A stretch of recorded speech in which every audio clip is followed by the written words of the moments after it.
Hi, I'm Dee and I have multiple sclerosis. I'm following the Overcoming Multiple Sclerosis diet, which is in this book and on their website. Today, I'm making fish cakes. The ingredients for this meal are some salmon that I've just baked in the oven for about 13 minutes. I've chosen to use salmon because there are 5 fish recommended for our diet. The acronym I heard on an Overcoming Multiple Sclerosis podcast was SMASH, which stands for salmon, mackerel, anchovies, sardines and herrings. They all contain high levels of omega-3 fatty acids, and if we have lots of those, it helps our brain cells recover from an attack by our white blood cells. So salmon is a really good fish for us. I've got some mashed potato. Obviously there's no dairy in it, there's no butter or milk or anything like that, it's just potato mashed. I've got egg whites. Now I wanted to just show you that you can actually buy egg whites in cartons now. I saw this on Instagram from an Instagram user who's also on our diet. Because we can't have egg yolks, they're high in saturated fatty acids, but egg whites are fine. I've got some breadcrumbs too. Bread is also quite a tricky one for us because many shop-bought breads contain palm oil. Some might even contain dairy. Palm oil is high in saturated fats, so we need to avoid that. So I just make mine at home in a bread maker that I was bought when I left a job about 14 years ago. Another good bread I use is ciabatta because whenever I see it, I can see that it's been made using olive oil, And then just to go with it, I've got some rocket and a lemon. So the first thing we want to do is take the salmon and just flake it off into the potato.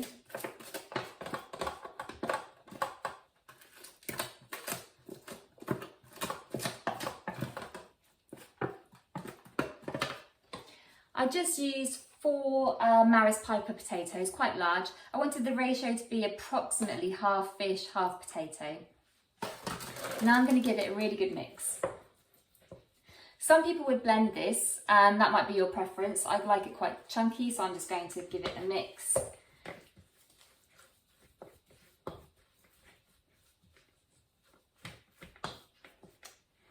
Now, you might want to add extra flavour to this at this point. You might want to add lemon juice or dill, for example, pepper. I'm going to keep mine quite simple, but this is where you get to be really experimental. Okay, so we're ready to go. We're gonna be messy here. I'm just gonna get over that. Take a handful of the fish and potato mixture. I guess about this big. But that again depends on how big you want them. It's perfectly variable. Squeeze it together fairly tightly so it won't fall apart. And then just dip into the egg white. Dip into the bread. Oops. And I'm just going to lay mine down on some grease-proof paper on a baking sheet because they're going to go into the oven in a moment. We're not going to fry these. We don't fry things on our diet because even oils low in saturated fats can actually turn into trans fats when they're fried.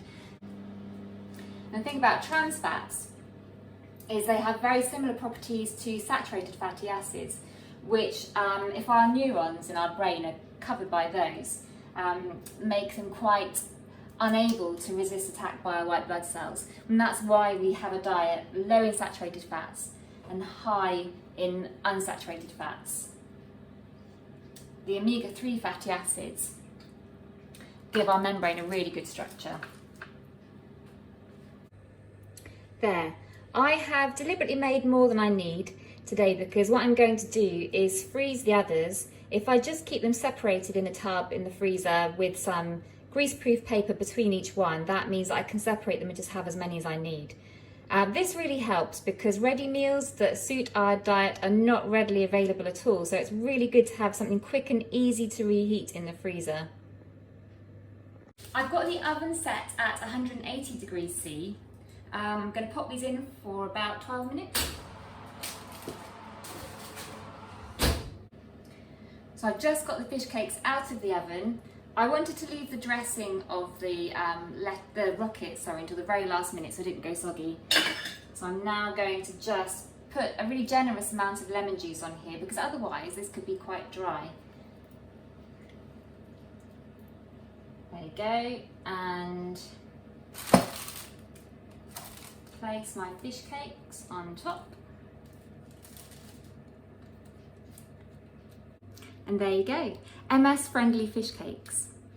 For the fish cakes that you freeze, if you freeze them like I'm going to, just make sure they're thoroughly defrosted before you then reheat them in the oven for basically until they're piping hot. Enjoy. Well, after eating those, I decided they'd be much better with a dipping sauce. So I'm now going to make a tomato dipping sauce. These are the ingredients we need. We need some, well, I'm using cherry tomatoes. I think this would be fine with any kind of tomato, to be honest, but cherry tomatoes will retain their shape slightly, which I quite like. We have mustard seeds, white wine vinegar, cayenne pepper and honey. So I have all the tomatoes in the pan. I'm going to add a tablespoon of white wine vinegar,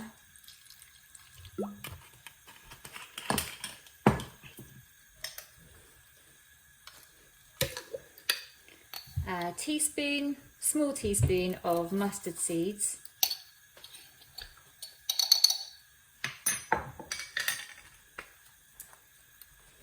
half to a teaspoon of cayenne pepper,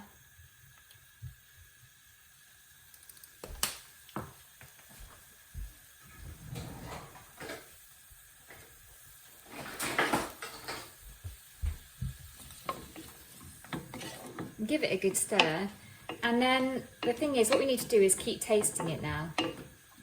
I've got some honey on standby if we think we need it. On our OMS diet, we really need to be avoiding sugar where possible, particularly refined sugar. So if we are going to use any kind of sugar, honey would be better, but just add it to taste. So this will be heating for about a quarter of an hour now, and really until it gets to the texture that you like. So if it's too wet for you, you could simmer it some more so it dries off, or you could add some more liquid if that's what you want. If you choose to, you could also blend it at the end, but I like to keep mine quite chunky. So the idea here is you have these 5 ingredients. Just if you think it needs some more cayenne pepper, add a bit more after tasting. If you think it needs some honey, add some honey after tasting, but just a little bit at a time. And then you have your dipping sauce.